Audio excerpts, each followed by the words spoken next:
This is my narrated walkthrough for assessment to digital worlds.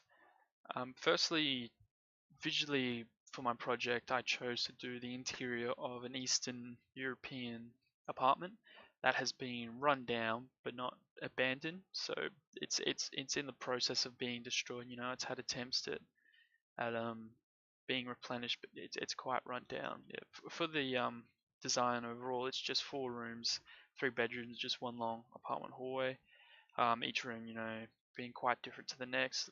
This room here, it's got its door off the hinge on its side, radiator, just some extra props maybe scattered around, but the main thing having the hole in the wall where you can get through to this next room, which you can't get through the main door, and which also leads on into the next room, which also has another hole, and then you can get through the door. So just combining those 2 rooms into this one, and then going back onto the hallway, just sort of a loop with some interesting little spots where you can have an explore, create some dynamic, flow, not being so predictable.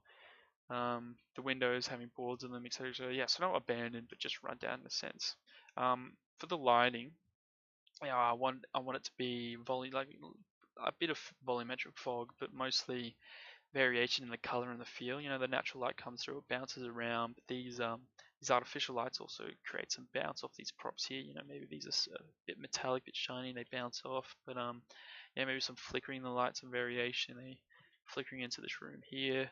See, if you were to come from here and you'd look right, you'd see this lamp then shining off into this room here, shining this crack in the wall. You come through, and then you see this next light, and it guides you through there.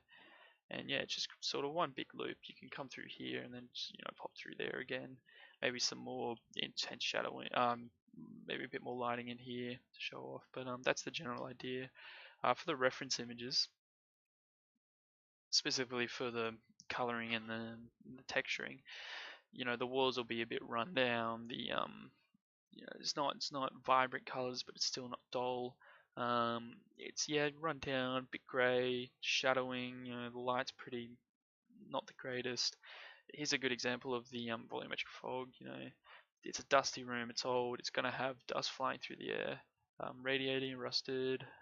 For the modeling itself and the resolution, it's a sort of the the level I want to get to. Not necessarily high res or lots of polygons, but still quite nice. And that sort of polish comes from the textures in a sense. So creating nice variations, rubbish decals on the ground, maybe some rubbish bags, but it's sort of the culmination of a lot of of good looking models and textures, but not crazy over the top, because that would create some artifacts. But yeah, another example, light coming through the window, getting some nice visuals. Yeah, some examples of props, assets, sort of the general idea. Better looking than this, but still sort of it's the atmosphere. Um, yeah, going back, so you'd have props around there, spread about, maybe some more lighting. But yeah, that's my project for Digital Worlds narrative walkthrough. Thank you.